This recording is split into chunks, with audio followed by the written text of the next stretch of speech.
আমরা এখানে সার্চ দেব forest factory.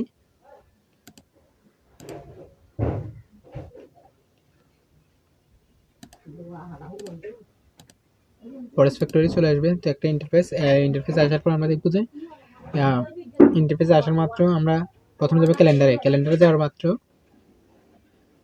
তারপর যে আমরা এই দিস ওকে দিস মান্থে যাওয়ার পর যে ফেব্রুয়ারি মাসের যে পুরো ডাটা চলে আসবে। পুরো ডাটার মধ্যে 1 2 3 4 মানে যে তারিখে নিউজ আছে ওগুলা। তো এখানে একটা সেটিং আছে, আপনারা চাইলে এই জায়গায় সবগুলো অন রাখতে পারেন, কিন্তু এখানে যদি ইমপ্যাক্ট পড়ে বেশিরভাগ রেটটা, সেক্ষেত্রে আমি এগুলো বন্ধ করে দিচ্ছি। আর এগুলো দেখার কিছু নেই, এগুলো যেভাবে আছে সেভাবে রেখে দিবেন যাতে সবগুলো নিউজ পান। তারপর আমি প্রিভিয়াস যে 4টা ট্রেড নিয়েছি ওগুলো হচ্ছে 10 তারিখ। 10 তারিখে আমি প্রেডিকশন করছি মার্কেট ডাউনে আসছে ঠিকই, আপে দিয়ে প্রেডিকশন করছে, আপে দিয়ে গেছে। 11 তারিখ 12 তারিখ ওগুলো ইমপ্যাক্ট পড়ে না, কিন্তু ট্রেড কিন্তু আমার লজিক বরাবর হয়েছে। তারপর 13 তারিখ কালকে ইনভেস্ট করেছিল ডাউনের দিকে আমি চিন্তা করেছিলাম, কিন্তু এটা ডাউনের দিকে আসছে।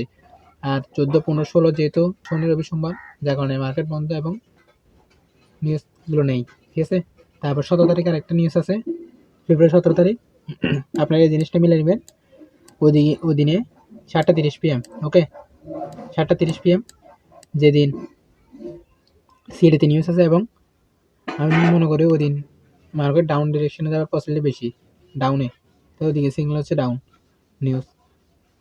তো এদিকে আপনারা কীভাবে বুঝবেন যে কোনটা কীভাবে, আপনারা দেখবেন যে প্রিভিউ মানে কি যে প্রিভিয়াস থেকে ফরকাস্ট যদি কম হয়, প্রিভিয়াস যেহেতু 2.7%, ওকে, আর ফরকাস্ট হচ্ছে 2.6%, এটা যদি বড় হয় তাহলে এটা যদি এর থেকে ছোট হয় তাহলে হবে ডাউনের দিকে, ওকে।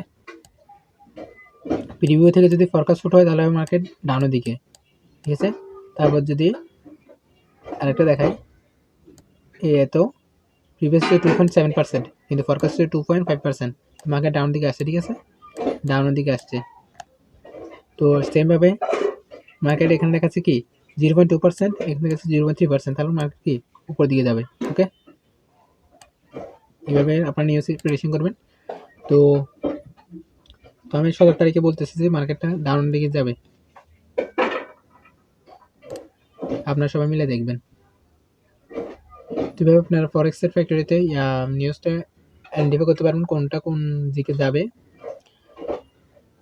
রিভিউতে আমি 10 11 12 এবং 13 তারিখে 4 দিনের ট্রেড নিয়েছি, 13টায় প্রফিট দিছে।